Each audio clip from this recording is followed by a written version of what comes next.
We've been talking about it for a long time, and the enforcement of the Real ID is finally here. And if you're going to fly somewhere and you don't have it, you may encounter some additional checks.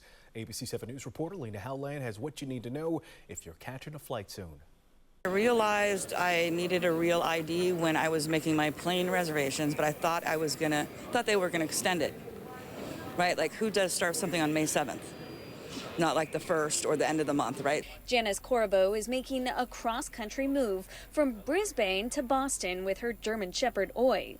And although the deadline for the Real ID has been pushed back continuously for years, she decided she wasn't willing to risk not getting her Real ID in time for her flight. I started that process in the end of March. And then once they processed it, I went to the DMV at 7 o'clock in the morning and got my, Real ID. If you don't have a Real ID, Homeland Security Secretary Kristi Noem said you can still use your current ID or driver's license for now.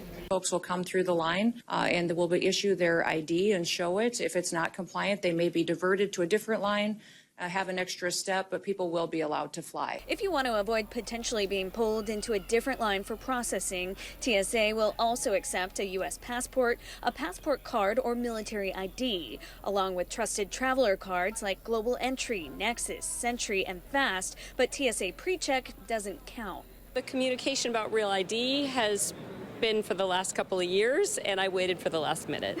So that's on me. Barbara Fox couldn't get her Real ID in time due to a name change, so she's using her passport instead to get to Seattle on Wednesday. She said she was relieved to see SFO's security lines this short on a day like this. Maybe I'm in the minority as far as people who don't have their Real ID. If you do have one of those alternate forms of ID, a spokesperson for the California DMV told us you are good to hold off on getting your Real ID until it comes time to renew your driver's license. At SFO, Lena Howland, ABC 7 News.